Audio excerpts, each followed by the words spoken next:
অপরাজিতা ফুল সবাই দেখেছি, কিন্তু আমরা কেউ কি অপরাজিতা ফুলের চা খেয়েছি? আজকে দেখাবো কিভাবে আমি অপরাজিতা ফুলের চা বানাই।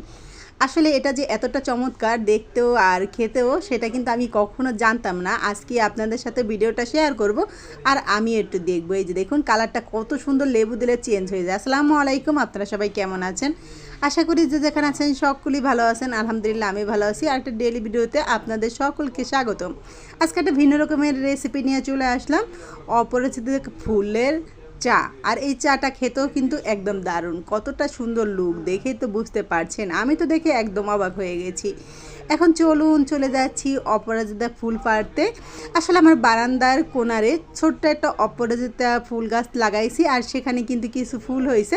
সেখান থেকেই কিন্তু ফুলটা আমি তুলে নিচ্ছি। এই যে দেখুন, আসলে এই সিজনে কিন্তু ফুল গাছগুলো আস্তে আস্তে মরে যায়, তারপরে কিন্তু প্রচুর পরিমাণে ফুল হয়। আপনাদেরকে একটু দেখাচ্ছি কত সুন্দর ফুল। এই যে দেখুন, যে কয়টা ফুল আছে সবই কিন্তু তুলে নিচ্ছি। আসলে আজকে 1 কাপ চা বানাবো, তাতে যা লাগে আসলে আর কখনো বানাইনি, আজকে প্রথমবারের মতন বানাবো আর আপনার সাথে রেসিপিটা শেয়ার করব। অপরাজিতা ফুলের চা বানিয়ে খেলে কিন্তু অনেক স্বাস্থ্যসম্মত, আর এটা কিন্তু শরীরের জন্য অনেকটা উপকার। এই যে দেখুন কতটা সুন্দর, আমি কিন্তু আগে দেখেছি, কখনো কিন্তু খাইনি। তারপরে এই যে দেখুন ভালো করে অপরাজিতা গাছের ফুলগুলো তুলে নিয়ে আসলাম। এখন কিভাবে এটা দিতে হবে, এটা কিন্তু সাদা অংশটা ফেলে দিতে হবে, আর এই যে দেখুন এই নীল অংশটা নিয়ে নিতে হবে। সাদা অংশটা কিন্তু আমি ফেলে দিয়েছি, এই যে দেখে তো বুঝতে পারছেন। তারপর চুলার ভিতরে কিন্তু আমি গরম পানি বসিয়ে দিয়েছি, গরম পানির ভিতরে কিন্তু অপরাজিতা ফুলটা দিয়ে দিয়েছি।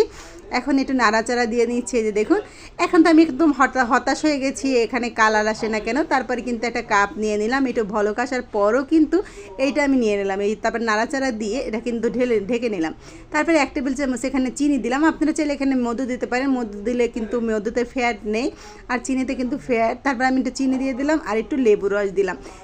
লেবুর রসটা দেওয়ার পরে ম্যাজিকটা একদম শুরু হয়ে গেল। দেখুন একদম 1 মিনিটের ভিতরে কালারটা একদম চেঞ্জ হয়ে গেল। এরকম ম্যাজিক হয় আমি কিন্তু কখনো দেখিনি, এই ফার্স্ট টাইমের মতন দেখেছি। তারপরে এই যে দেখুন কত সুন্দর অপরাজিতা ফুলের চা একদম রেডি হয়ে গেছে। এই যে দেখুন, আজকের ভিডিওটা এই পর্যন্তই। ভালো লাগলে অবশ্যই লাইক কমেন্ট সাবস্ক্রাইব করে আমার পাশে থাকবেন। আল্লাহ হাফেজ।